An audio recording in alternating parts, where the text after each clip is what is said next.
जय श्री गणेश। आज मैं आपको सोमवार के व्रत की कहानी सुनाने जा रही हूँ। अगर आपको पसंद आए तो लाइक और सब्सक्राइब जरूर करें। एक बार शिवजी पार्वती जी से बोले कि मैं दुनिया का खेल देखने जा रहा हूँ। पार्वती जी बोले कि मैं भी आपके साथ चलूँगी। शिवजी बोले कि रास्ते में भूख प्यास लगेगी तो आप क्या करोगे, परंतु पार्वती जी ने जिद पकड़ ली। तब दोनों जने नंदी पर सवार होकर बाजार से निकले। कई लोग उन दोनों को देखकर हंसने लगे और बोले, जोगी बना है, नंदी को बोझ से मार दिया, औरत को साथ बिठाकर जा रहा है। थोड़ी दूर जाकर शिवजी पैदल चलने लगे। थोड़ी दूरी गए थे कि फिर लोग हंसने लगे।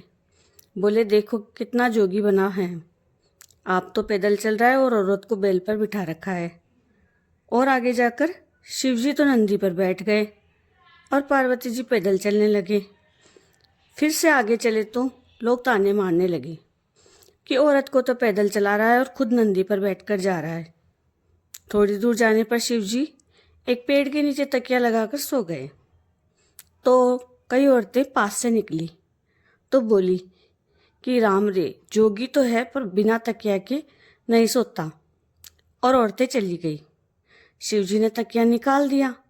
थोड़ी देर बाद वही औरतें वहां से गुजरी तो बोली कि राम रे, कितना गुस्सा करता है, अपन ने बोल दिया तो तकिया ही निकाल दिया। औरतें आगे चली गई। शिवजी पार्वती जी को बोले कि दुनिया का खेल देख लिया ना, आदमियों को तो कैसे भी जस नहीं है। अब तो अपने कैलाश पर्वत पर ही चलते हैं, वहीं चलकर रहेंगे। थोड़ी दूर ही गए होंगे। पार्वती जी बोली कि मुझे तो प्यास लगी है। शिवजी बोले, मैंने तो आपको पहले ही मना किया था कि मेरे साथ मत चलो, आपसे प्यास के कारण नहीं चला जाएगा। पर पार्वती जी वहीं बैठ गई। बोली, मुझे तो पानी पिलाना ही पड़ेगा। तब शिवजी ने जटा खोलकर गंगा जी बहा दी। शिवजी, पार्वती जी और नंदी तीनों ने ही पानी पी लिया। थोड़ी दूर और आगे चले ही थे कि पार्वती जी दोबारा बोलने लगी कि मुझे तो भूख लगी है।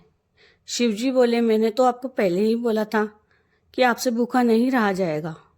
पर पार्वती जी ने जिद पकड़ ली। तब शिवजी पार्वती जी एक बुढ़िया के घर गए और बोले कि बुढ़िया माई अलखराम। बुढ़िया माई पूछी कि अलखराम को क्या चाहिए। शिवजी बोले कि खीर खांड का भोजन चाहिए।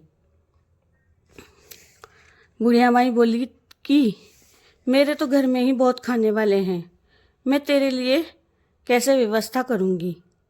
आगे दूसरी बुढ़िया माई के पास गए और बोले, बुढ़िया माई अलखराम। तो बुढ़िया माई बोली, अलखराम बोलो क्या चाहिए। शिवजी बोले कि खीर खांड का भोजन चाहिए। बुढ़िया माई बोली, आओ महाराज, बैठो महाराज, और बाहर से सामान लेने चली गई। शिवजी ने पूछा, बुढ़िया माई कहाँ जा रहे हो।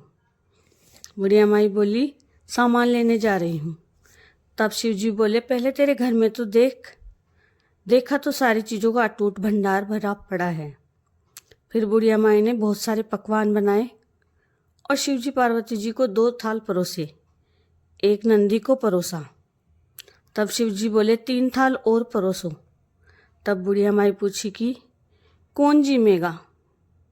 तो शिवजी बोले कि एक तेरे लिए, एक तेरे बेटे के लिए और एक तेरी बेटे की बहू के लिए। तब बुढ़िया माई बोली कि महाराज, मेरे कहाँ बेटा बहू हैं। शिवजी बोले कि पीछे घूम के देख। बुढ़िया माई ने देखा तो 16 बरस का बेटा और बहू गठजोड़े से खड़े हैं।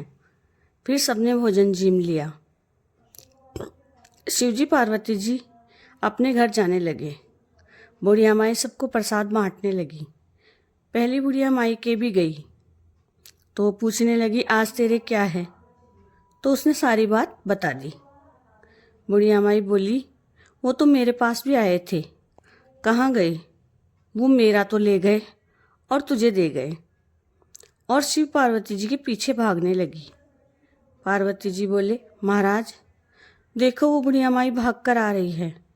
शिव जी बोले कि आज तो आपने बहुत परेशान कर दिया, और वहीं बैठ गए। बुढ़िया माई आई और बोली कि मेरे घर से तो ले गए और उसे दे दिया।